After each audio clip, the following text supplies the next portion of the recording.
Hi, so I'm Jacqueline. Thank you, Sherry, for the great introduction. And the resources she just gave you guys, amazing. So definitely utilize them as you continue to progress throughout your academic career before you graduate, because it's free, right? And that's amazing. So first step, though, I'm really glad that you're here to listen to me talking about interviewing. Just a quick little summary or little tell-all about myself. I went to Texas Tech University, graduated with communication studies degree, had no idea what I wanted to do when I graduated, like most of the people I knew.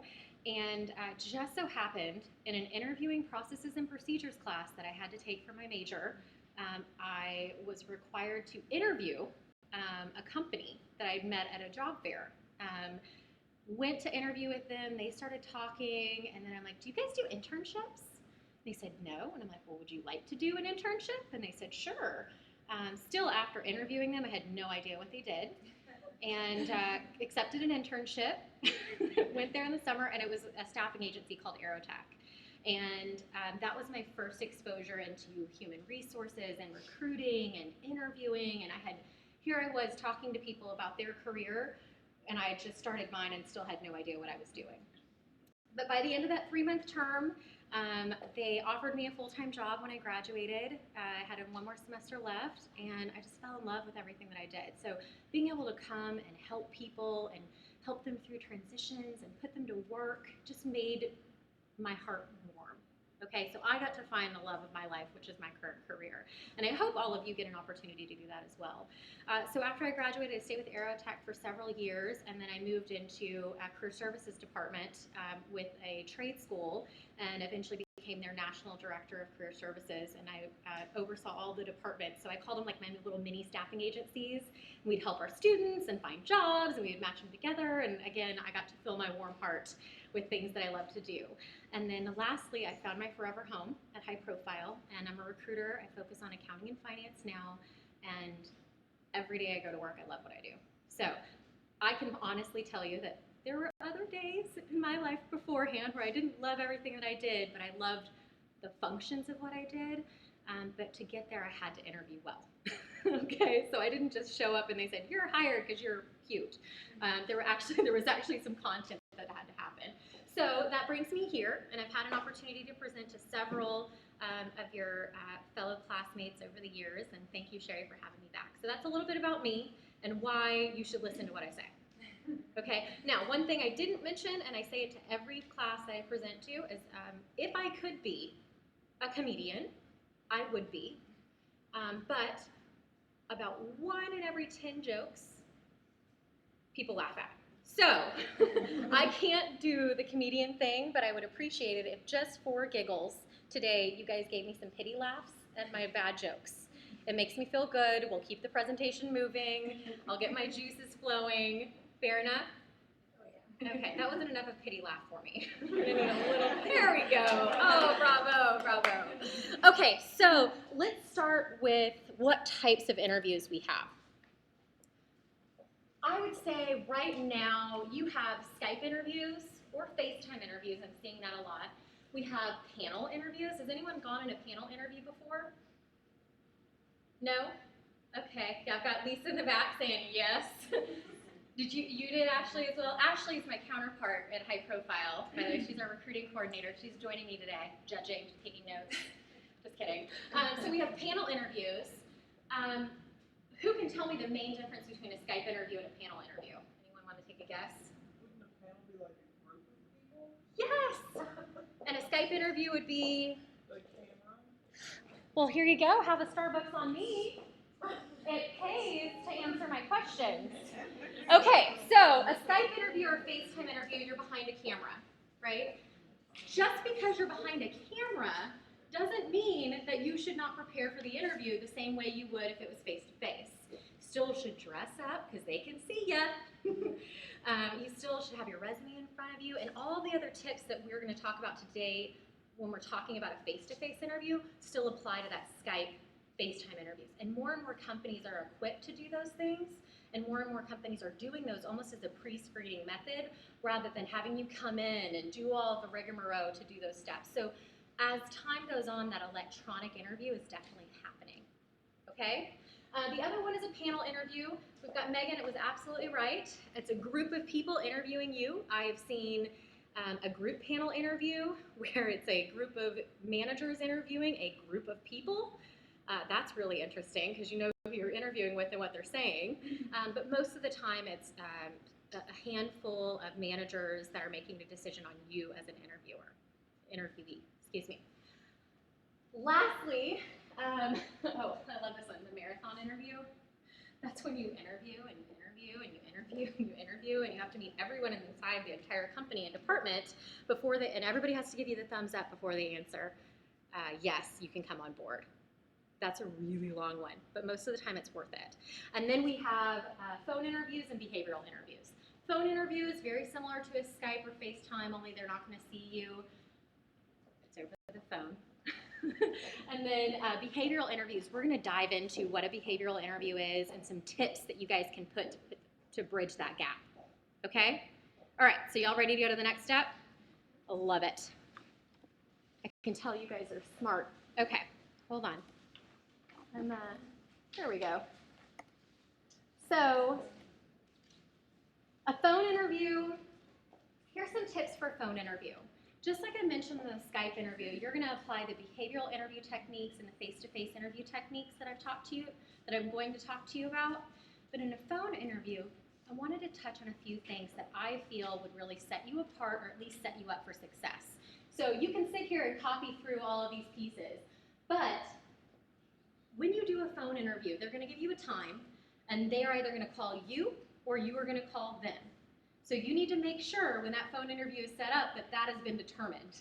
Because there's nothing like waiting at 3 o'clock when they think you're calling them and you think they're calling you. Okay? So whenever you get that scheduled, make sure that there is a point of reference on who's going to do it. The other thing that you need to do that's really important, oops, and I'm sorry, I'm going to try to make sure I stay inside my frame. I'm a walker. The other thing that you need to think about would be, are you in a quiet place? Can you take that interview? When I talk to candidates over the phone and I schedule interviews for my clients, if someone takes a phone interview and they're at work, or maybe they're in their car on their lunch break so that they can do that with uninterrupted, that's okay. But are they in the basement of their building, in the parking garage, and there's bad cell service? Are they in the lobby where people are walking in and out and it's very distracting? So one rule when it comes to interviewing on the phone is make sure you're in a quiet place and that you're prepared 15 minutes before and 15 minutes after, because someone might get tied up. Okay, they get tied up in a meeting, they get tied up on a phone. So if you set your interview at 3 o'clock, be ready for them to call at 2:45, just in case, and be ready for them to call at 3:15, just in case. If they call after that first 15 minutes, I think it would be fair enough that if you're not in an appropriate place to take that call, they'll probably reschedule for you. Does that make sense to you guys? What else could we talk about when it comes to phone interviews that would be beneficial that you think you should apply into a phone interview? Yes? I think you should know something about the organization that you are going to be working for if they select you. Absolutely. You have to show some interest, some excitement about what they do. Yes. If they ever pick you. You're absolutely right. So could they ask you about tell me what you know about the company? I've had that question before, and I've also not had that question before. But the times where they were going to ask me, at least I was prepared to answer rather than not. I was also prepared with questions that I could ask about the company, because really, guys, when you're interviewing, as intimidating it is for you, you're interviewing that company. You want to know if you want to work for that company. Now, might I suggest you get through the first phase before you're like, well, what's in it for me? I call it the WIFM. Like, what are you going to get from me to go work for you? And right now, that's okay. There is what I would call a supply and demand problem in the market in Dallas right now. There are more jobs than there are candidates. Yes, I'll give you an example. So I do accounting and finance. In Dallas, I think the unemployment rate is 4.9%. That is really low. That is really, really low. For accountants, it's 2. So that is, I mean, you think about who's not working, who's working, it's moving very, very quickly. Now, some industries, there's a demand, and some industries, maybe there's not as much, but you should know we're in a really good bubble here in the Metroplex for looking for a job in general, okay? But I still, as an employer, want to make sure that you're the right candidate for me. So when we talk about the with them, which we're going to talk about later, the what's in it for me, you've got to be careful when you approach those questions to the employer. But it's okay to ask the employer things like, where do you see the future? What does this department look like in 5 years? Those sort of things. You don't want to be like, well, tell me about the company, because you should have already looked. Okay, so thank you so much for that question. Some other pieces that would be important, and I hate that I even have to say this, but don't use slang terms ever in an interview ever. So can someone give me an example of what slang, when I say slang? Yes, Megan. I was an area manager for the company I work for now, for school, and I had a phone interview with a young lady who were looking at coming in, and I asked her what she was doing at that time, and she told me she was cleaning dog slang out of pens. Yeah, some vulgarity. Okay, so exactly. Yes, and so then she didn't understand why I didn't think she would be a good fit for a customer service position. And I've never seen her, and then she's like, it's a race thing, isn't it? And no, it's really not. It's a communication thing. If you're going to talk that way to me in an interview, I don't even want to know how you'll treat my customers. Right? That's kind of important, correct? So the way you communicate. I had someone say, I've just been chilling. I'm like, so this is a professional environment. Are you going to elevate yourself? So whether you're young or old, you have to overcome that obstacle. You are not talking with your friend, you're talking with a potential employer. Always have to think about that. So some other tips when it comes to a phone interview, one would be wait and listen to the entire question. If you have to, write the question down as they're talking so that you know what they've asked. There are time and time again when I talk to people over the phone and I ask them a simple question like, well, what are you looking for? And they go off and tell me what they've been doing. And I'm like, okay, but what are you looking for? I didn't ask you what you've been doing. I'm going to ask you that question, but what are you looking for? Tell me what you want to do. Or I'll ask them about, what kind of systems or softwares have you used in your past? And they might answer briefly, but then go off on a rabbit trail. So be careful to listen. And if you have a tendency to jump the gun because you think you know what they're going to ask, which happens a lot, write it down. Okay? Have your resume in front of you as well. The resume that they have. Okay, the last thing you want to do is start referencing something that you don't have on your resume. So typically that comes from someone that's been in the workforce a lot, and they have some of their resumes, maybe they went back to 1990, and another resume you sent them only goes back to 2005. Okay, if you're referencing something from 1990 and they don't have that, they're gonna be like, wait a minute, what are you hiding? You guys following me on that piece? Okay, so any questions on phone interviewing so far? All right, are we gonna have to do jumping jacks? Yes, Lisa. I have a suggestion. Mhm. Something that was told to me once. When you're doing a phone interview, pretend you're in person and smile. So when you smile, when you speak, even over the phone, people can kind of hear that, and they're gonna make an impression on you. Absolutely. So try to smile, even though it might feel a little silly. Try to smile. Does anyone have you ever typed an email and smiled at the same time? But you can't tell tone, but it comes out. Same thing in a phone interview. Thank you, Lisa. Okay, so behavioral, yes ma'am. I just have one other tip. Sure. On a phone interview and they can't see you, you made a point about having your resume. You could even maybe have note cards or things in front of you that have some of these answers to questions that you might anticipate, so that they're spread out and not fumbling through papers, but you could have some things that are kind of laid out, information about the company, what some of your strengths are, if you get really nervous and you forget. Yeah. That could be something that could help if you're just needing a quick little, here's someone I need to stay on track with. Absolutely. And it's okay to take a minute, it's okay to take 5 seconds. So let's all just do that for a second. 1, 2, 3, 4, 5. So awkward, right? Awkward pause, but it's okay. It would be much more in your benefit to pause for a few seconds to get your thoughts together than just to jump into a quick response. Yes, ma'am.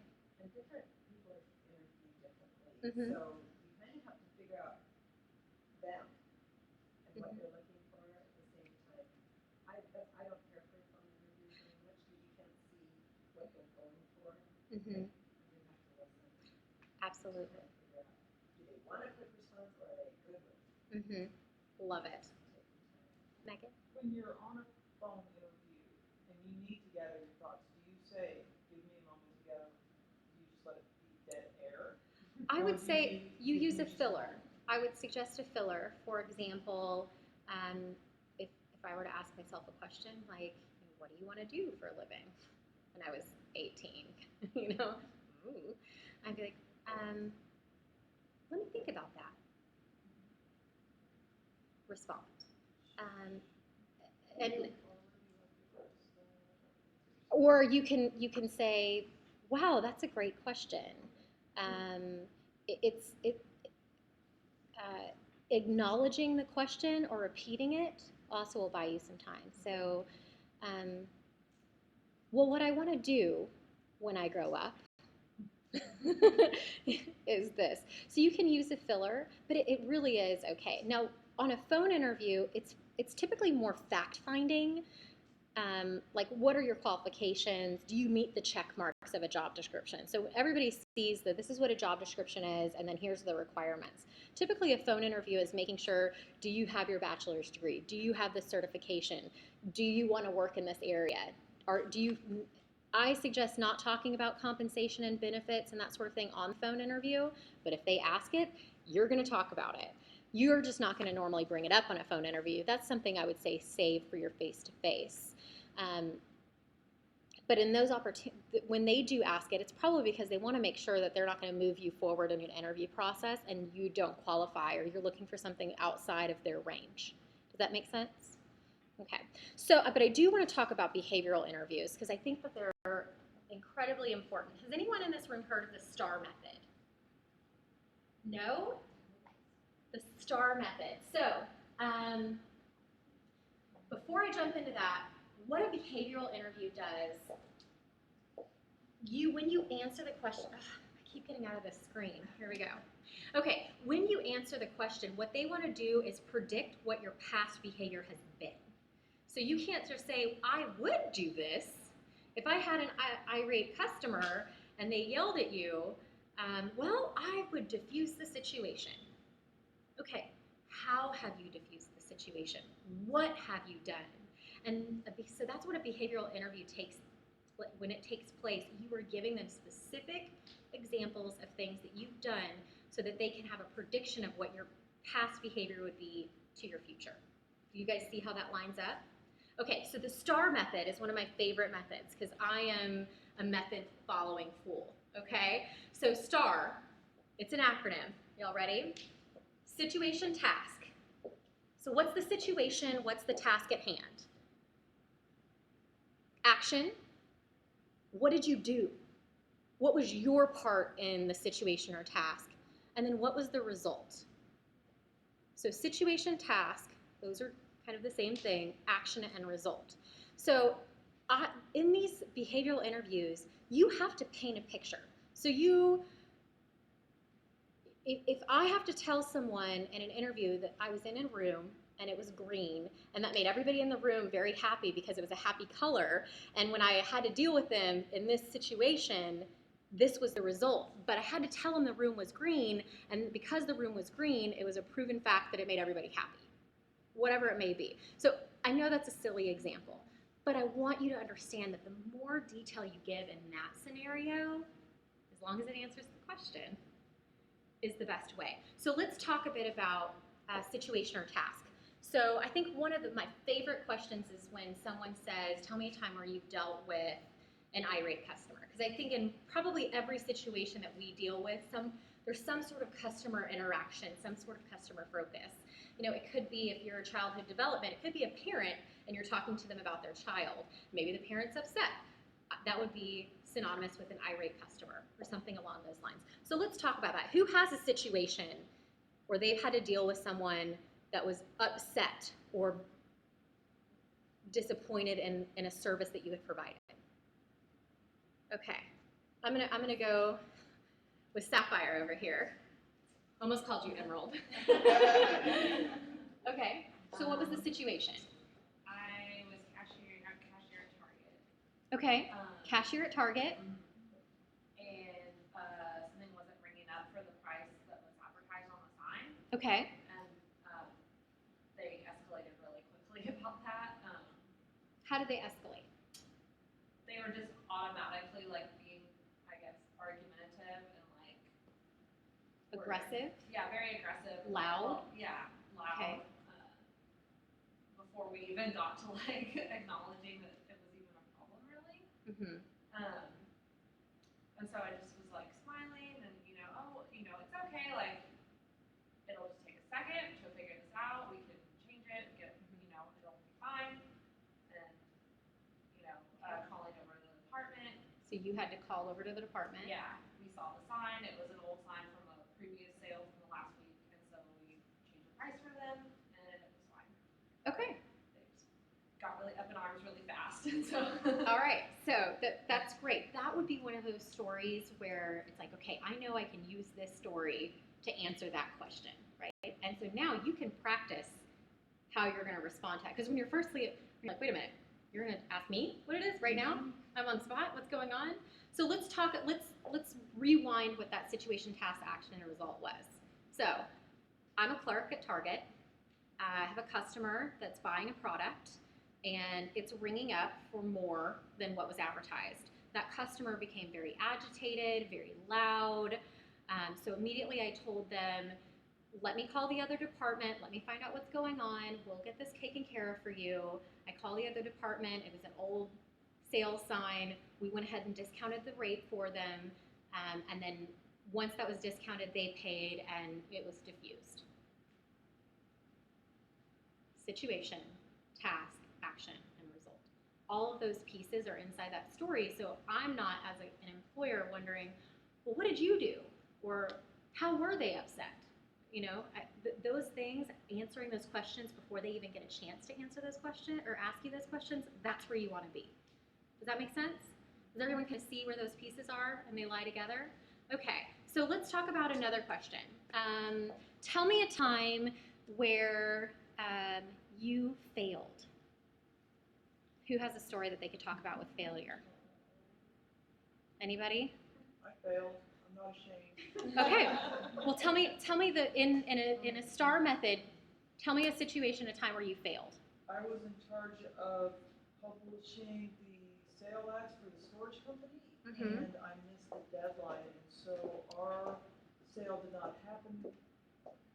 I panicked that the sale would not happen that month. I called the newspaper, begged and pleaded, and they got my advertisement put in time, and we had the sales and no one goes in. Okay. Yes, I told my district manager because I can't not tell them. They needed to know, but you fixed it before any of your customers knew. Well, they would have been the most happy about it because that meant another month of their stuff wouldn't be sold. Okay. And it gives them another month to pay their bill. Mm-hmm. The management would have been upset because the ARs that month would have skyrocketed. Okay, so then that was your situation and task. Your action was you got it into the newspaper, and the result was didn't have issues with AR, customers, company, everybody was happy and didn't know the why. Right. Okay, perfect. So that's a great example of that. And those questions do come about. That's one of my favorite questions because I want to know how you overcame that. Like, what did you do when you're faced with adversity?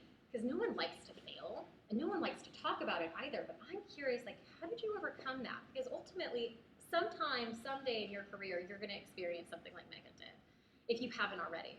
And it's uncomfortable, and it's not pleasurable. And sometimes you fail and you can't fix it. But then what did you do to make sure next time it didn't happen? Does that make sense? So you can use a lot of those pieces to draw into it. So what I would encourage you, here are some questions that I wrote up here that would be behavioral. I suggest that you do some Googling or go to your career services department and ask them for a list of behavioral questions and practice those. Think of those specific scenarios that people are going to ask that you could apply from your current experience to the answer. Now, I get the question when I'm talking in front of students, what if you don't have any experience?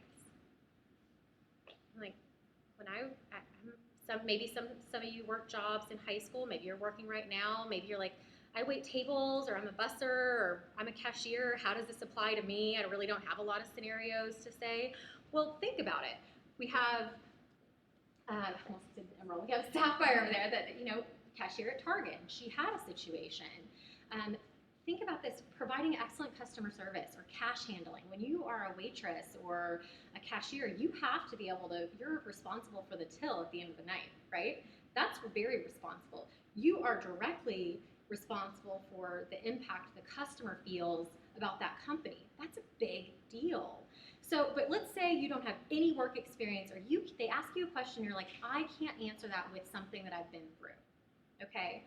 Then think about your education. Most employers, when you graduate from school, if they know you don't have a lot of experience, which they are because they're going to have your resume, then tie in something with your education. If you're like, I haven't failed at work, have you ever made a bad grade in school? Have you ever done terrible at a presentation where you couldn't make people laugh? Thank you. Thank you so much. So one of those things, you can start pulling from those areas, but the best thing that you can do is practice. In this world, people practice for all sorts of events, all the time. You play football, you're practicing every day, sometimes 2-a-days if you're in Texas in the hot, hot summer. If you played any sport, you're practicing. If you were in band, like I was, I played clarinet. We practiced every day. I was in marching band. I ran track. You always practice for those sort of events.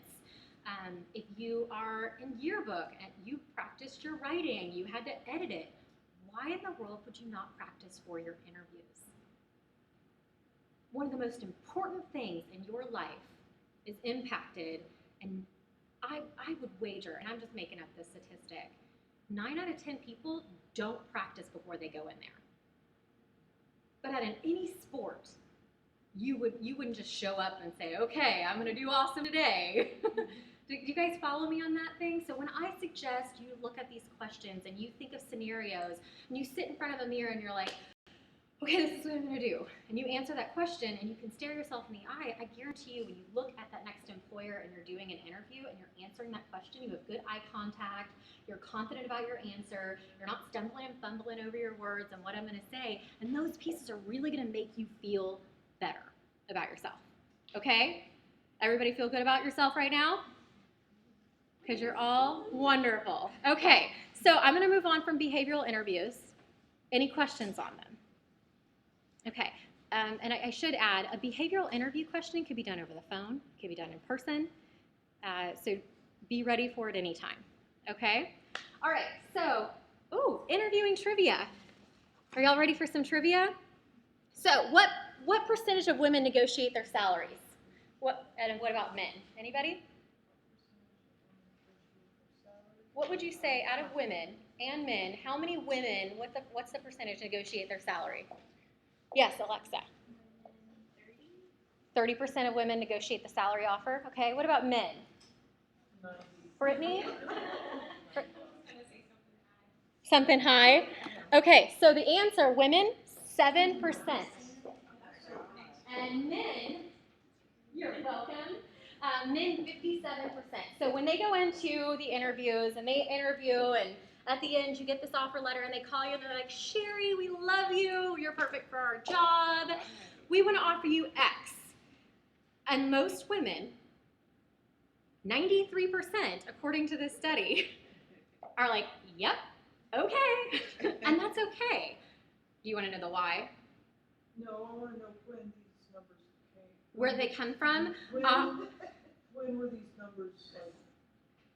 July of 2015, I pulled them. Okay. So yeah, it was last year, and maybe it's going up. I know there is definitely a power movement on women and equal pay and that sort of thing, but it's still very true. And on the other side, as an employer, I don't know the percentages, but I need to look this up. And as an employer, when a woman does ask and negotiates their salary, it's looked less favorable than if a man did it. Yes.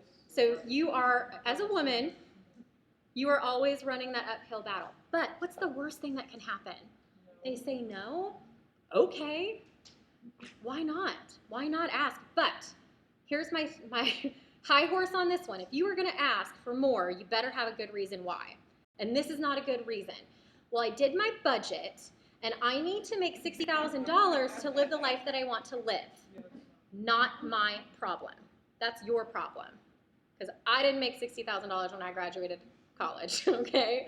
But that you've got to have a reason behind it. Well, I was making this much, and you're offering me less. I would like to be back up where I am or more. That's justifiable. If they say, well, you're making a career change. Well, that's a whole nother conversation. You might have to take a step back before you take a step forward. So that's a whole nother presentation. Maybe I'll do something on that. I don't know. Haven't made one yet. But so I just kind of wanted to point that out, that it's okay to ask when it comes to salary negotiations. Any questions on that? Thank you for your responses. Okay, so preparing for an interview. What things can you do to prepare for an interview? What do you think? Jessica, what would you do to prepare for an interview? I would probably definitely look up the company. Look up the company. So do some research. That'd be number one for me. And Uh-huh. then definitely practice in the mirror. I've done that before and it's helped. Practice in the mirror. So yeah, I think those are my two things. Do you see my notes? No. Okay, I'm just kidding. All right, thank you for participating. See? Pay to be part of my group. I'm just kidding. What else? Anyone else have some really good ones? Yes. Think of possible questions, like you said, and just practice that, or what you would say. Mm-hmm. What about preparing questions for them? Has anyone written down questions you want to ask the employer? How many questions do you think you should write down to prepare to ask the employer? What's a good number? Got 3, I hear 5. Brittany? You always do 5? Okay. I said 5. Okay, I wasn't sure if you had your hand raised. So I'm like, raise it up high so I can see it. Okay, so I would say minimum 3. 5 is a good number.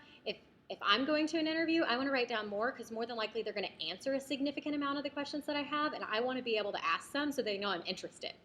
Does that make sense? So a good blend, if you were to do 3 questions about the position and the company, and maybe 3 questions about, well, tell me about you. How did you start with this company? Get them talking. The more people talk and the more you listen, the more they like you. Dead serious. Is a proven fact. I will sit in an interview and I'll be thinking, this is a train wreck. I would never help this person find a job. They've used curse words and whatever, and then they start asking me about me, and I'm like, well, let me tell you about me, because I love to talk about me. and then I'm like, all of a sudden, I'm like, man, I like that person. She did really good. And I have to come back and be like, whoa, wait a minute.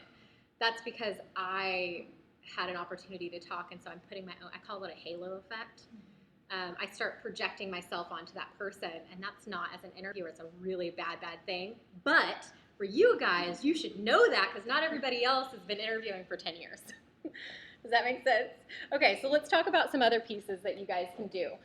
Know where you're going. Raise your hand if you've ever gone in an interview and you drove to the location beforehand to make sure you knew where you were going. Yes, yes. If you are not familiar with this area, highly recommend it.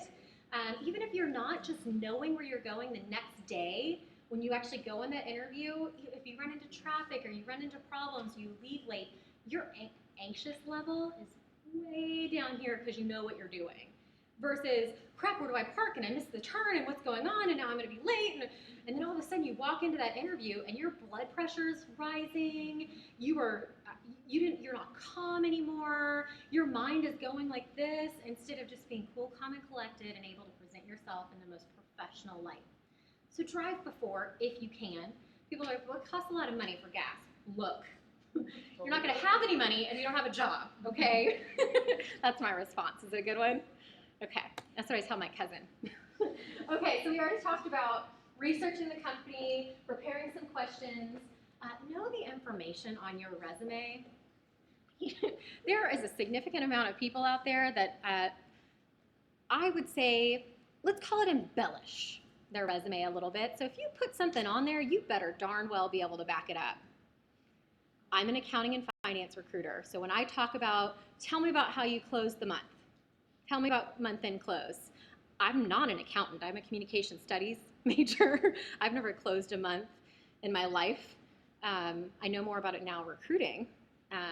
But if someone can't answer that to me, but they put it in their resume, that's a huge red flag, and I probably wouldn't work with that person going forward. Yes, I have a story about that. please. My husband put on his resume that he speaks Japanese, which he does. He's fluent in it, but not everyone believes him when he says that. So an interviewer called him and started speaking to him in Japanese to make sure that he could speak in Japanese. And my husband, since he actually does, just went right back at it. And the guy was like, "Oh, I thought you were making that up." Like, Right? You know what, that is probably one of the things that I see the most. People put it not fully being honest about their degree, whether they complete it or not. They'll just put it on there and be like, look, my husband is guilty of this. He's looking for a job, and he put Texas Tech University, bachelor, finance. He didn't put bachelor's, and he didn't put graduated. And he put it on there because he went for a finance degree for a year, but he didn't finish. And I'm like, I really, it's very misleading. But nevertheless, he did that. And so, but there are people that'll put bachelor's of whatever. And when I start asking questions, I'm like, man, why would you put that on your resume if you have it or still pursuing that? Yes. Wouldn't that get around? I mean, if you embellish, wouldn't it like get around that you're not entirely truthful and then you have a hard time finding a job? Yes. I would think so. I mean, Yeah, it happens a lot, but you would be surprised. I mean, there are people that don't show up for work for me, don't call me, and they just stop because they found another job and they don't want to go to work. And then they call me back 2 years later, and they're like, remember you put me at work here? And I'm like, yeah, and I also remember you didn't show up. It's in my notes. Like, I have documentation that says this person did this. And most recruiters or people that are interviewing you will track that information. So it could go around. And then obviously references, they're going to find out. And there are other pieces where people can find out. But let's face it, I suggest you do not embellish a resume, but make sure if you put something on your resume that you can back it up. Fair enough? So I don't want to talk about the liars out there because that's not this group. But they are out there. So be careful as an interviewer. Okay. Practice. I had Jessica mention that earlier. And let me pop down some of the other ones. Pick out what you're going to wear beforehand. Let me tell you a quick story, and I hope she doesn't hate me for doing this, but I have a partner that I work with, and I loved her. I worked with her since I started my first job, okay? And I worked with her at the school, and then now, again, 3 jobs later, we're together all over again, okay? But I was like, hey, we're a really professional group. Everybody wears a jacket and a suit every day because we interview people. We want to make sure we give you a good example of what you can wear to an interview. And she's like, not a problem. Well, she worked at Coca-Cola as a recruiter, and they're really casual. So like jeans and a t-shirt, you don't have to dress up very much. So she said the night before, she like starts trying on her suit jacket, and she was like, oh. And it didn't fit anymore, or let me call it more, it was ill-fitting. So she calls me immediately, and she's like, do you have a jacket? Mine's not fitting, I don't know. And then she goes to Target, she got a new one, and everything was fine. But had she not done that before her interview, she would have been too small jacket going into your interview, and it doesn't look appropriate. Does that make sense to you guys? So make sure, try it on, pick it out. The less stress you can give yourself at the end of the day, the better off you're gonna be. And we're gonna talk about what to wear in an interview in a minute. So, and then bring copies of your resume with you, just in case. Bring multiple copies of resumes with you, because you never know, you might just be meeting with Sherry, but then Ashley comes in, Tallulah comes in, and you're like, they don't have copies of your resume, and what better thing to say? That's okay, I've got one for you. And they're like, wow, she's prepared. What a great impression. If you don't need it, it's okay. Save it for the next interview. And then arrive 5 to 10 minutes early. So I say 5 to 10 minutes early, you should be in the lobby waiting. If you arrive 30 minutes early, good for you. Stay in your car and then wait about that 15 to 10 minutes before you need to be in there to go in there. Because there's nothing more irritating to a manager than when you're sitting up in the lobby waiting. They feel bad because they should be meeting with you, but they have things going on in their schedule. So you're scheduled there at a time. You also don't want to be late. So 5 to 10 minutes before you need to be in that lobby. I almost want to say 15. no more than 15 minutes should you be sitting in the lobby. So if you were going to be there before then, and again, I will say these are my opinions.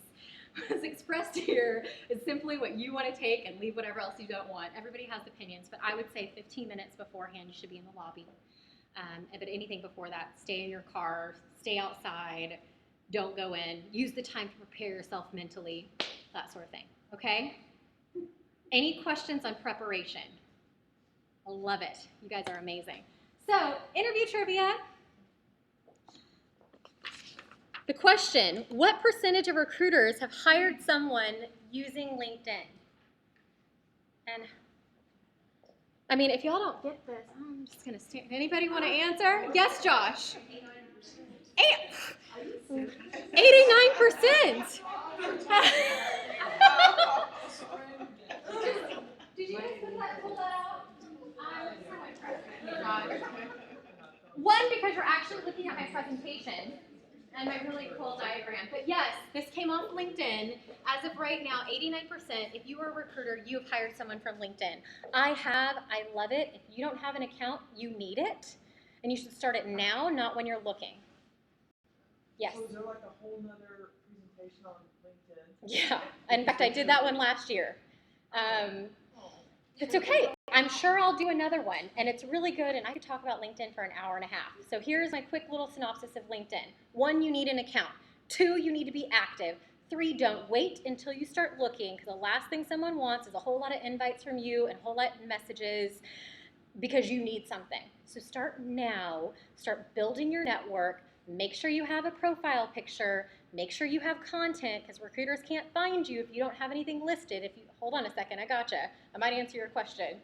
If you have a resume, you don't have to do this, but if you don't want to recreate the wheel, copy and paste what you have on your resume and put it on LinkedIn, okay? You can always jazz it up later, but at least start the account. I'm going to defer the rest of LinkedIn to career services. They might be able to help you. And then, if you really, really want to know more about LinkedIn, get my business card, send me an email, and I'll send you a recap of a presentation I've done in the past. Does that sound good? Okay, and that hits all the basic points. But Megan, did you have a specific question? When you say be active, Mm-hmm. because I'm sorry, I don't think of LinkedIn as like the Facebook. I'm not there just to. It's your professional profile. I understand that. So what do you do to be active? So when someone sends you an invite, accept them. Right. That's it? Yeah, accept them. Have a profile picture. If someone sends you an email, even if you're not interested, now if it's spam, you don't have to respond, but if they're like, hey, I'm a recruiter and I was going to talk to you about this and you're not interested, maybe you're not even looking right now, thank you so much, I'm not on the market, but if I hear of anybody, I'll let you know. That's what I'm talking about. So you just want to be active. They have an app now. There's really no excuses. It used to be, well, you'd have to log in and then you would have to find this. Well, now you can put it on your phone and it sends you little notifications. It's really not that much, but it's worth it now. That way you can stay in contact. Oh, I could talk about this for hours. Yes, Lisa. Just some other quick ways that you can be active. You can like, it's almost like Facebook where you can like certain things.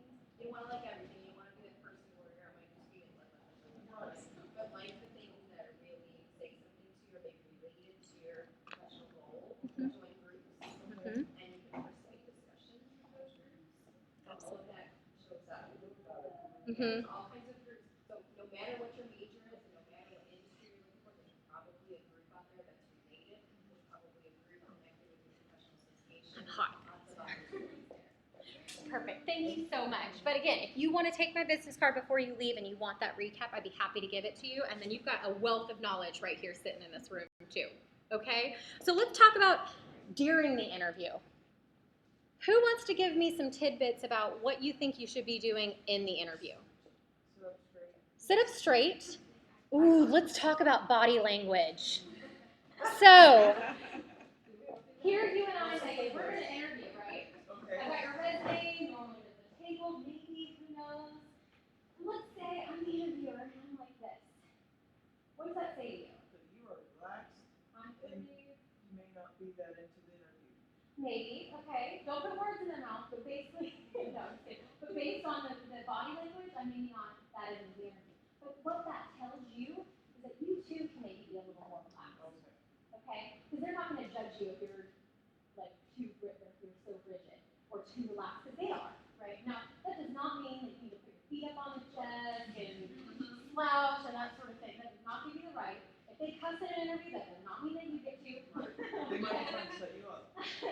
Well, no, but they may want to be able to give you a good preview of their culture. If you're not okay with it, then it's probably not the right place for you to work, and they're going to drop and move on in an interview, right?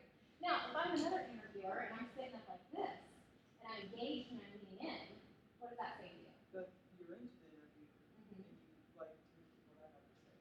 Yes, and so for you, you want to mimic that narrative as well. So you want to mirror the person that you're interviewing with, okay? Because that's gonna confirm their comfortableness.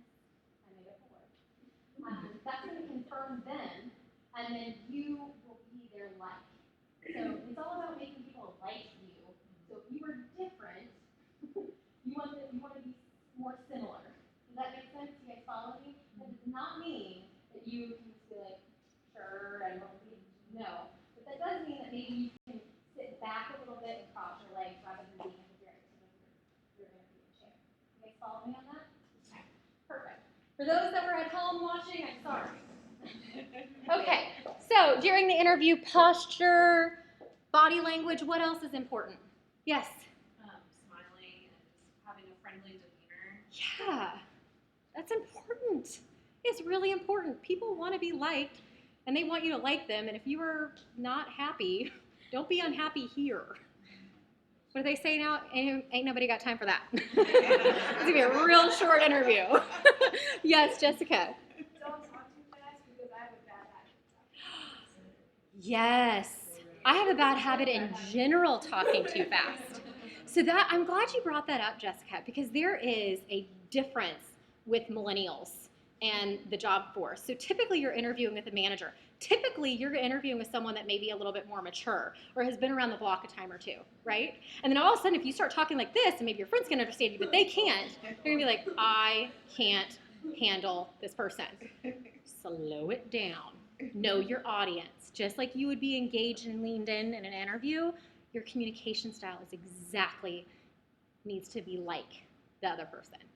Very similar. That doesn't mean you have to be fake, okay? If it's not you and you don't want to change something about yourself, you don't have to. Just know that if you do this, you're going to have a better chance. And if you're okay kind of bending yourself a little bit to have that better chance, let's face it, when we all date, we are putting our best representative on the stage, okay? Same thing in interviews. But again, if you don't want to fake yourself, and I'm going to give you guys a good example. I had a young guy, his name was Misha. His real name was not Misha, it was like Jonathan. But he goes by Misha, okay? Misha had a master's degree, I can't remember from where, but he had dreads. He had these long dreads. And normally I'd be like, oh, all of my places are professional environment. That's really not acceptable. He comes in though in a suit and tie. He's clean shaven. He has his dreads pulled back so it's not distracting. And through the interview, he was so articulate and so professional. I was like, my clients could get over this. Maybe not every place would be able to get over this, but my clients could. And I really liked him. The way he presented himself was great. And I remember him asking me in the interview, Jacqueline, do you think this is going to give me a problem to get a job? And I'm like, that's a great question, Misha. I don't know what to say to you because yes, it could be. So you have this thing, I call it a scale, right? You have conservative, and liberal. No one, if they're conservative and you are liberal, they're probably going to judge you. There's a swing there because they're going to want someone well put together. If they're liberal, they're not going to judge you if you're really conservative. So always err on that side of caution. Do you guys see where that pendulum is? But if it's not you, be yourself. And that's what I told him. I'm like, do you want to cut your hair? And he said, no. And I said, well, then don't. Just know that maybe not every place is going to say yes to you, but now you don't have to change who you are. You guys follow me on that? But that doesn't mean that you can't put a little mascara on and a little blush and dress up. For an interview, I mean, once you get your job and your work starts to speak for yourself, then that might relax a little bit later on. Mm-hmm. Yeah, it's fair. You gain a few pounds when you start dating, don't you? No, just kidding. Okay, I'm just being funny, but you're right. Now, of course, you don't want to, if you dress up in a suit and every day they're supposed to wear suits and you're like, well, but my performance is great. I can wear a cardigan. I've been told to lose all the rings and lose the earrings and probably the tattoos. Yes, and we will. We're going to talk about that. I'm trying to check my time to make sure I'll give y'all enough time. Okay, so during the interview, First one, most of the time, is going to be about what you can do for them. What can you do for them? What do you bring to the table? If you are asked back and they haven't talked to you about what they can do for you, the second interview is the next time that would be, what can you do for me? What are the benefits? What are the perks? Like I talked earlier about millennials, but I don't even think it's a generational thing anymore. I think it's a society thing. Most people want to feel fulfilled when they go to work now. It's no longer, well, generation Y and X and these millennials, they just want to, volunteer all the time. No, that's not it. Everybody wants a flexible work schedule. Everybody wants benefits paid for. Everybody wants some sort of 401k match. It may not be important to you right now, but eventually it will be, and those things are important. Some companies will support your charity or cause. Some will pay for hours throughout the year that you get paid to go volunteer. Maybe that's really important to you. So those perks can help you accept a position that maybe is paying a little bit less, but it's gonna fulfill here. You guys follow me on that? But you really don't get to know that stuff, or you shouldn't, in my opinion, ask about that until probably the second interview, because that's the with them. That's the what's in it for me. Now, if they open the door and start talking about it, it's a fair game. Okay? Everybody follow me on this? Perfect. So tell me about yourself. Be prepared to answer this question. Number one question asked in an interview. Not my favorite question, by the way, and I rarely ask this question because people give me too much information, and as a recruiter, I don't want to know about your kids and your family life and your medical situation, because that puts me in legal, risky areas, and I don't want to know. But you need to be prepared to tell something about yourself. Tell them about you without bringing in your baggage. Does that make sense? Okay, so if you don't want them to judge you for having kids, then don't talk about your kids. They shouldn't ask you. It's not an illegal question, but it's a very risky question. You could sue them, essentially, if they don't hire you. I've never actually experienced that, but it's not something I would ever ask someone, but unless they open up that door and then they start talking about it. So don't, if you don't want to be judged for it. Yes, ma'am? That happens all the time. If you tell them of previous health concerns, health issues that you've had, they don't want to take that on because of their insurance. Well, And that, because I've been in that position. yeah, I wouldn't bring it up. They don't need to know. No, but I'm saying I've interviewed other people. Oh, yes. And why would I want to pull in something that looks like they're going to be missing work, they're going to be sucking the system, the insurance Why'd dollars. you leave your last job? I ran out of FMLA. Right, exactly.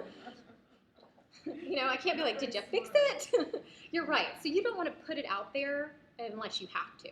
And they shouldn't ask it, but if they do, I've had someone say, they did ask me about some stuff, and I answered because I thought it would be weird if I didn't. And I'm like, well, that's your call. So don't put it out there. You're absolutely right. Don't give them stuff they don't need. Tell them about your history, your education. You're giving them a summary of your background. Why did you go to school? Why did you pick your major? Where did you come from? Were you in West Texas and moved to the big city? Like those sort of things. Not, I have a baby on the way. Okay. Y'all are laughing, but it happens, and I'm like, oh, okay. Create a parallel between your experience and what they're looking for. So if you're what majors do I have in here today? What is it? Nutrition. I've got social work. What is it? Okay, dietetics. Okay, cool. No judging. No. Okay, so you want to parallel that experience. I've actually talked to some nutrition majors or something in that realm, and they're like, I don't have anything that parallels my major from what I've been studying versus what I've done. And I'm like, okay, have you ever coached or counseled someone at church, at school, where you've created a fitness plan for someone? You blog about it. Do you volunteer? Those sort of things you need to be thinking about. Maybe you're a freshman or sophomore or junior and you haven't quite graduated, but there are things that you can do now that can help you answer those questions in the future. So start preparing those things. I'm trying to think of something for social work, but I don't have anything. Oh yeah, you can volunteer at schools. You can volunteer at rec centers, YMCA. Girls Inc. is a charity that our company is really involved with, and they love volunteers to help the girls. And think about it, that's what you're going to do. So now you have stories that kind of participate with paralleling what you want to do with what you have done. You guys following me? Good. No laughs? Okay.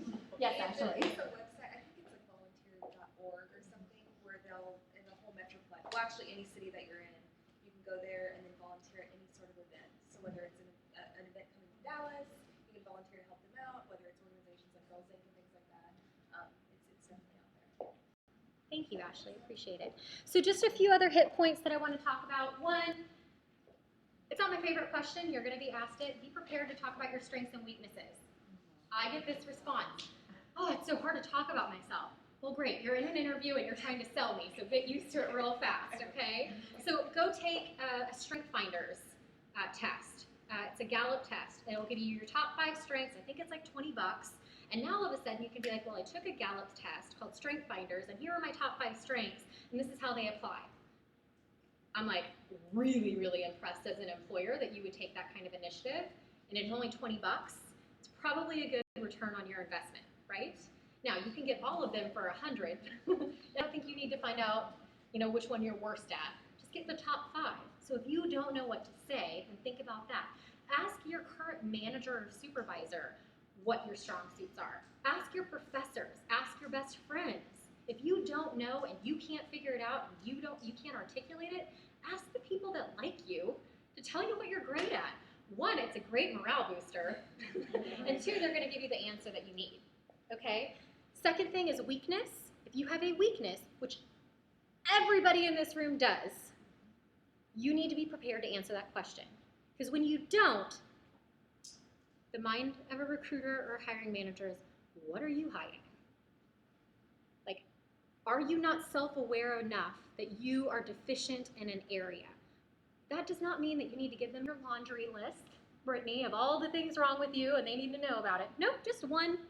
One will be fine. 5 strengths, 1 weakness. You guys follow me on that? But if you pick a weakness, it doesn't need, I can tell you a ton that I get all the time. The ones that are the most honest and transparent are the ones I'm like, okay, they have some self-thought. They've thought about this. When they're like, you know what, I'm not good in front of crowds and I clam up. So one of the things I'm doing is I go to Toastmasters. And it makes me get in front of people because that's something that I want to do eventually in my life. I'm like, well, that's a bad weakness if I need someone to present, but that's a great opportunity because that person is working on it. You guys following me? Another one I hear is software. I'm not good in Excel, but I'm accounting and finance recruiter. Excel's widely used. So what are you doing to get better at it? Okay. Number 1 most common weakness, I take too much on and I don't know how to delegate. Okay, I will admit that was probably my weakness, but that's not mine anymore. So you want to come up with something that really is your weakness. What is unique to you? Don't make it generic. Don't make it well, if I say this, it's kind of a weakness and a strength. Those are important things, but the most important thing is how are you working on overcoming that weakness? That's going to make more impact than if you say, I don't like to work with people. Well, how are you trying to make yourself work with people? That's not one that most people want to say or admit to, but it could be yours. So what are you doing to bridge that gap? Now, I would highly recommend not using that one. Let's come up with another one. I'm sure there's another little weakness that's a little bit higher on the not so bad list, okay?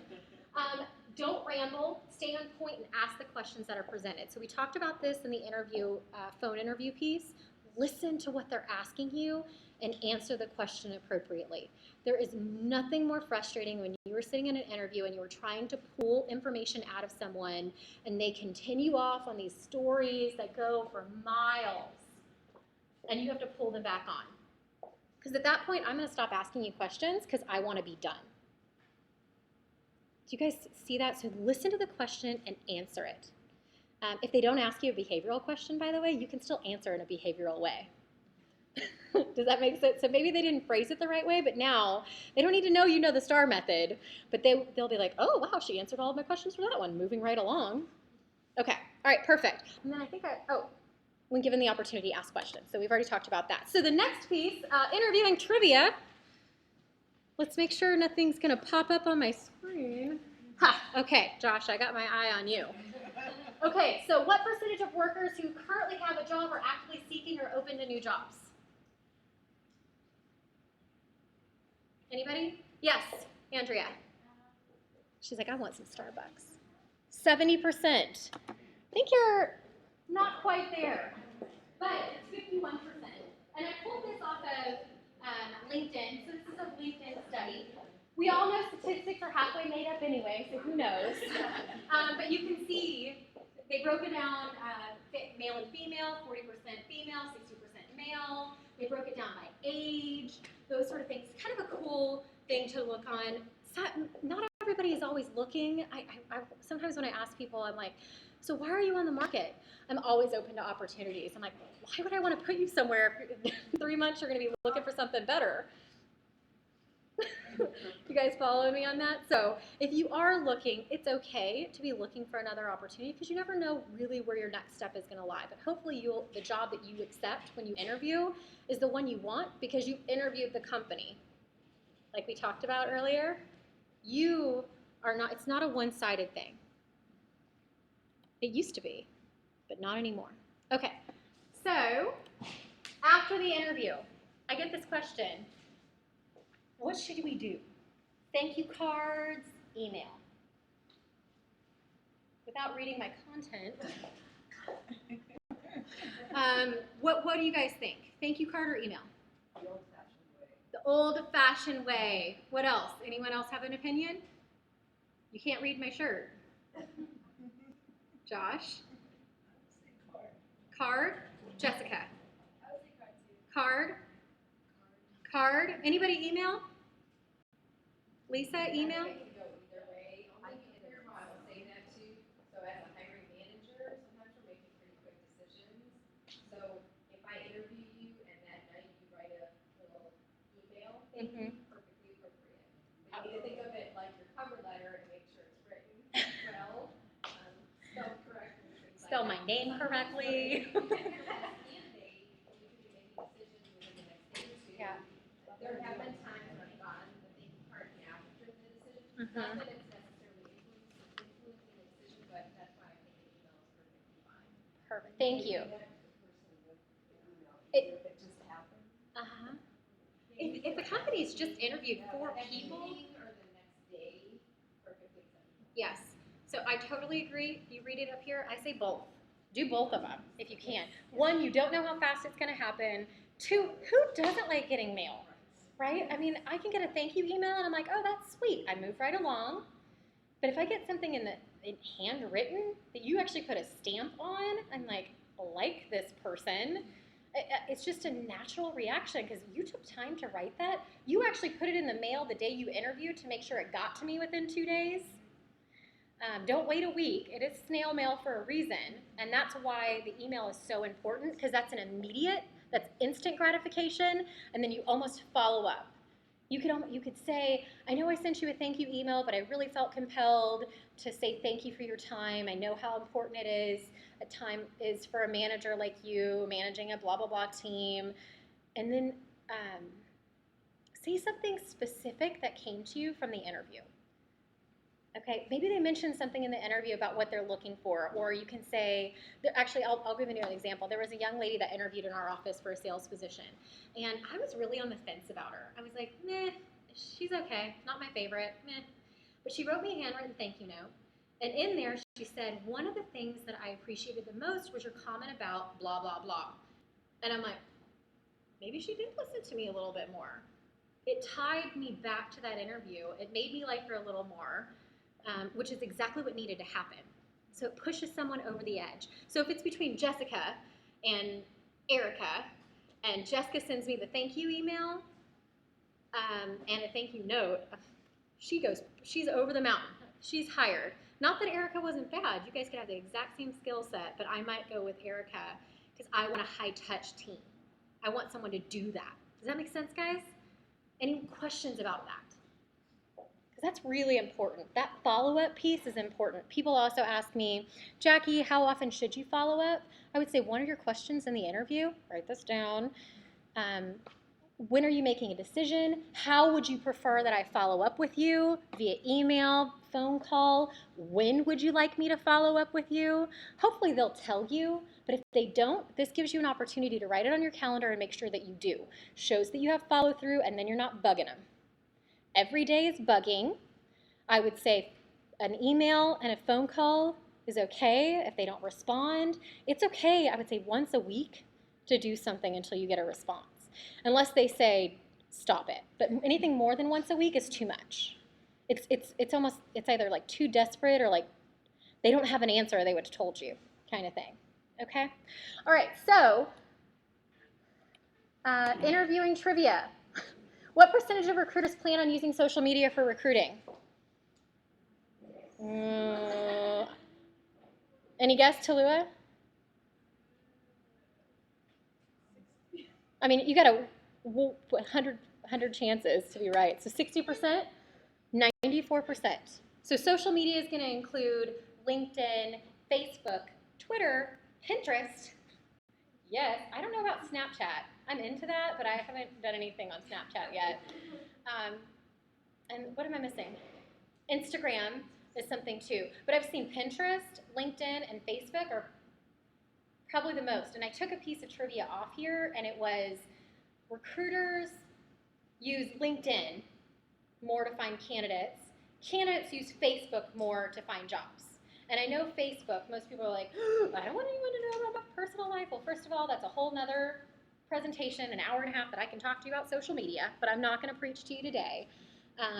But Facebook is positioning themselves to be a competitor of LinkedIn, and I would say within the next 2 years, they're going to have a very massive presence on potential employment because they draw a different crowd of candidates than what you're seeing on the professional level of LinkedIn. So there is going to be a push there, which means that you need to go clear out your Facebook if there's anything on there that you don't want anyone to see. Okay? All right, so thank you guys. I'm going to talk about, check my time, we're good. So let's talk about appropriate business attire. I know I took my jacket off today, but I'm going to talk to the ladies, guys. If you'll just give me a second, Josh. So what I was wearing earlier, a black jacket, a black suit. I know I've got my patent shoes on, but they're closed-toed. They're not super distracting. Even with the shirt kind of being a bit of a decoration, my jewelry is really minimal. This is what I would say would be business-appropriate interview attire. People ask me, well, Jacqueline, we wear scrubs. They wear scrubs. Why would I wear a suit? I'm like, you never have an opportunity to make a first impression. I'm interviewing in a warehouse. Unless they tell you to wear something different, suit it up if you can. So the next question is, but Jacqueline, I don't have the money for a suit. Well, neither did I. So 1, parents. 2, graduation present. Hopefully pre-graduation present. 3, retail stores. Do you guys have an interview closet or anything? We have a professional section. Not anymore. Not anymore. Okay.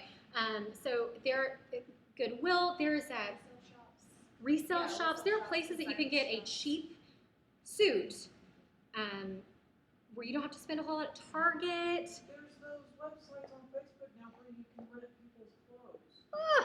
Yeah, ask a friend. It's kinda great. You're my size. Come on. Let's wear the same suit. You don't need more than one.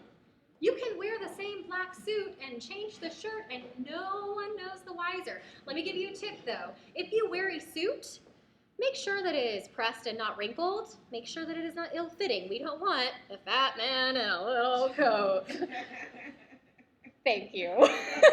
So, you want to make sure it's not ill-fitting, which is, sorry, I had to get it back together, which is why I say try it on the night before, or pre-plan. If you know you're about to start interviewing before you graduate or you're going on internships, go ahead and get it done now. And I would suggest muted colors, navy, brown, black. If I were a button girl, I would say just go with black because it's the easiest thing to match with and it's not standing out. You want to limit the jewelry that you have on as a female. You don't want that to be distracting.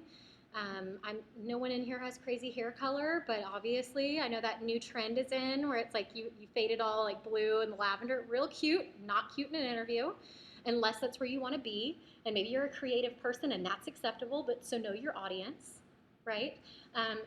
Females, if you wear makeup, make sure you wear makeup to an interview. Don't wear too much. Don't wear too little. If you don't wear makeup, that's okay. Just make sure that what you're presenting yourself, you're putting your best representative out there, but you're also trying to present yourself as who you are. So if you wear makeup in the interview and then you normally don't, you show up to work and they're like, what happened? Okay, you don't want that. So then make sure it's very minimalistic if you want to have that confidence with the makeup. You guys follow me on that piece? Yes, ma'am. In the speech communications class I had before, she told us that it was a proven fact that women, if they wear a minimal amount of makeup, are taken more seriously than those who wear too much or none at all. That would sound very accurate. Okay. I don't have the statistics behind it, but probably. I had a client that would look at people's fingernails. Yeah. Real weird. And that was like if someone had like chipped nails, nail polish, whatever, that was like I'm not going to deal with it. Or even shoes, like they're big about having your shoes polished. So, I mean, there's idiosyncrasies with every manager. Just do the best that you can. Yes, ma'am. What about like buttoning up later? Like I've heard both ways. Buttoning up? Yeah, like if you should, like what If you're a guy, traditionally for a man, when you are standing, you button the top button. When you sit, you unbutton. When you stand, you rebutton. As a female, there's not that rule just isn't applied much anymore. Typically, our jackets are unbuttoned. More than likely, it's because we have a fashion statement in our shirt. Okay. Same thing with pantyhose. 10 years ago, you wear hose. Now, not a big deal anymore. I guess if you're interviewing somewhere uberly conservative, you might want to wear hose, but then I would just suggest wear pants.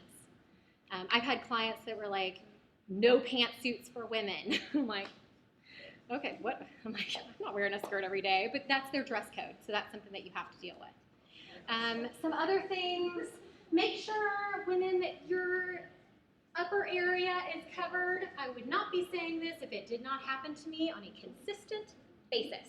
So cover it up. I don't want to see it. Nobody else wants to see it, and you don't want to be hired for it. Okay? All right, and then let me make sure, professional blouses, skirt length. Guys, what's the rule of thumb? I mean, if you have to do it, do your fingertips. But if I showed up to an interview where my fingertips are, I got some long legs. Nobody wants to be seeing that, and if they hire me for it, we have an issue. So I would say probably 2 inches above your knee. What's the high school rule? $1 bill. Don't make a skirt any. If you put $1 bill on your knee, it's about 2 inches. Anything higher than that is really business inappropriate. So make sure your skirts are appropriate. Fair enough?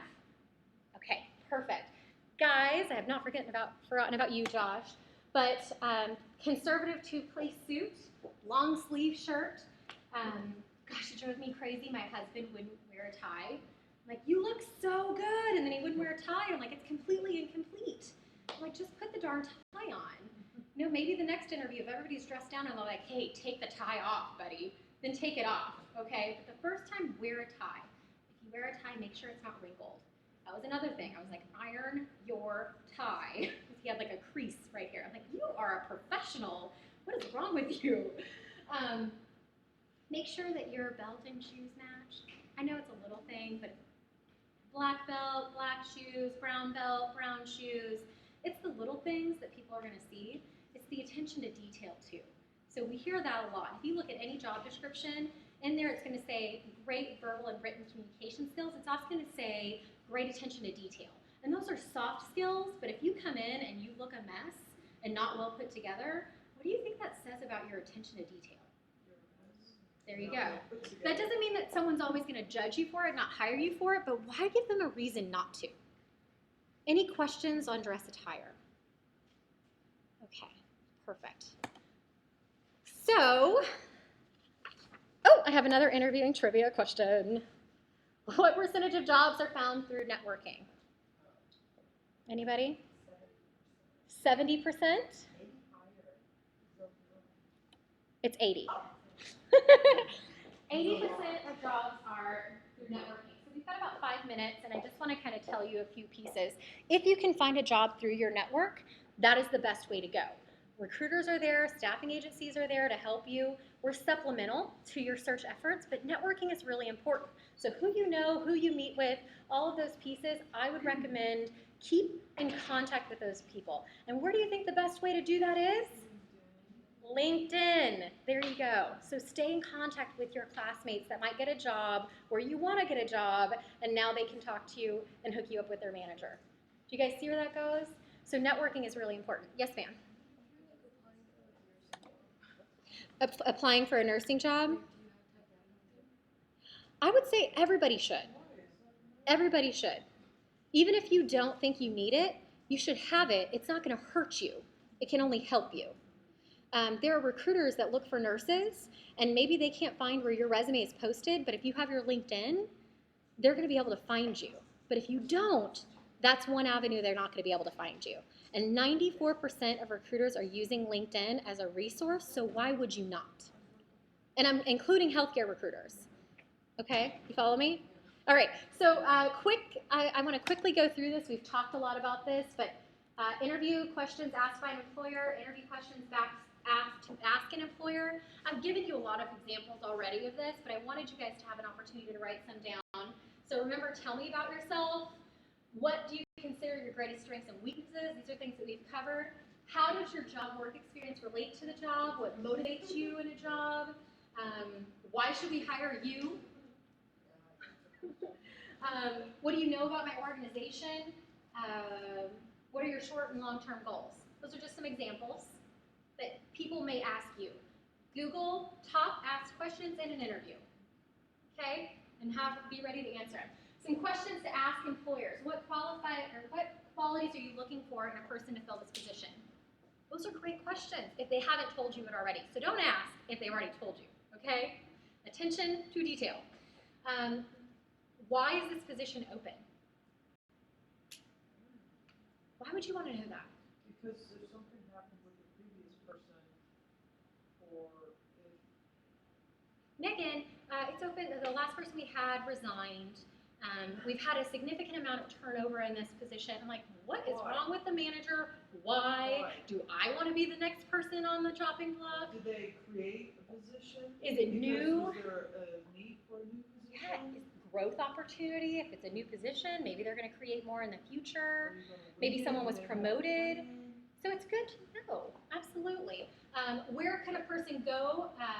Like, what is the growth pattern for a person that's successful in this?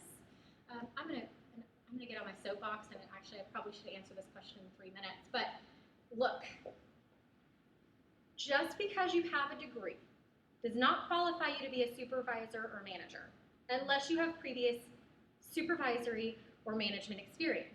If you do, then tell me about it. But don't tell me when you graduate college, well, I want to be a manager when I grow up. And I'm like, do you? Have you managed people? Because they're crazy. Yes, it's like babysitting. It is babysitting. I used to. I don't want it. You can have it. So, now that's me. Not everybody's like that. But give yourself some time to get some experience. And when you say that and you don't have experience, it shows your inexperience. It shows that you're green, and it shows that you're unrealistic. Now, you eventually may want to get there, but that doesn't mean that you can be that right now. And you've got to put your time in. I had a cousin. He was a hotel restaurant management graduate, and he's like, I think I'm going to go be a consultant. I'm like, really? You don't even have enough experience to tell people what they're doing wrong because you don't know. And quickly he realized that because he couldn't find a job being a consultant for the food and beverage industry because they were only hiring people that had experience working in the food and beverage industry. You following me on this? But that was just part of his inability. He was thinking, well, I got my education. That's what they taught me how to do. But you don't have any real world experience. You guys follow me on that? So be careful what you ask for. Okay. Some other pieces. What would a successful person look like in this position? Where's the company going in a few years? Describe your management style. How would your team describe you? Then you get the manager starting to talk. Yeah? Okay. Those are all good things.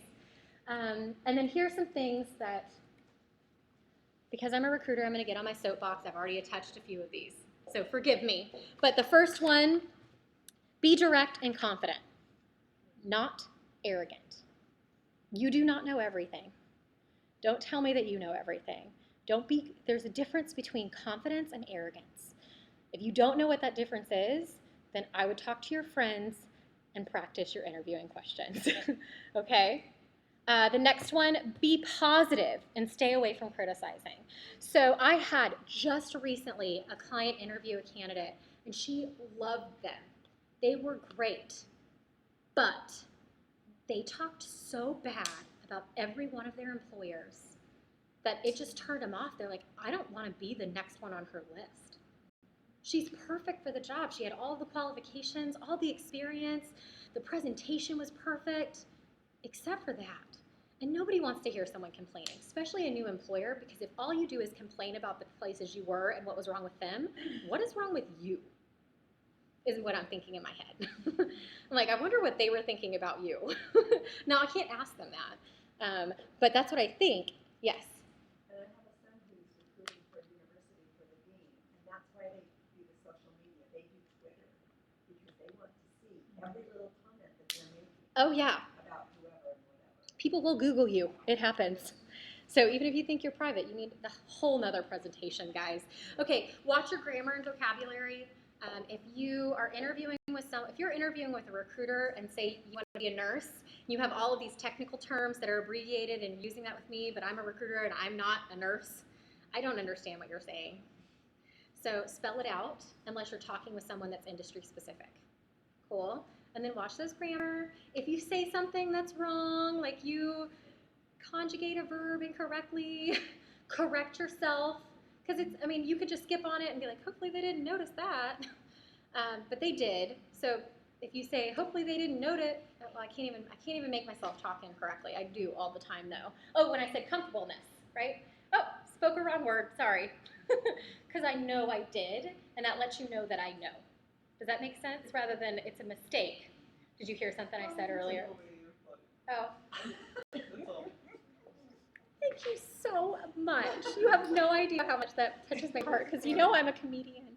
Okay, be gracious for their time. If you are late and you did not mean to be, so help me, you better take ownership of it and apologize profusely at the beginning and again at the end because you can't overcome being late. Things happen. Make sure you take responsibility for it, but be gracious for that person's time. Thank them. Everybody say it with me. Thank you. Okay. Don't smoke or wear too much perfume.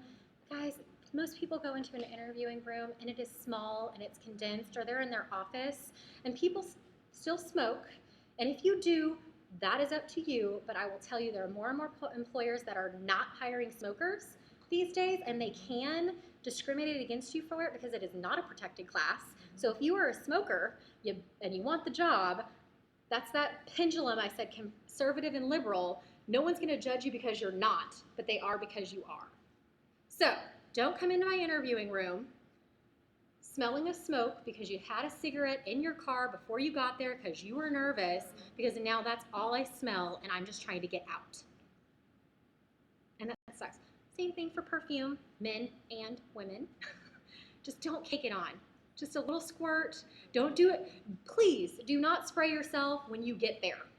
Spray yourself at home. Give it some time to calm down, because that'll give someone a headache. And again, all I'm thinking about is how can I get out of this?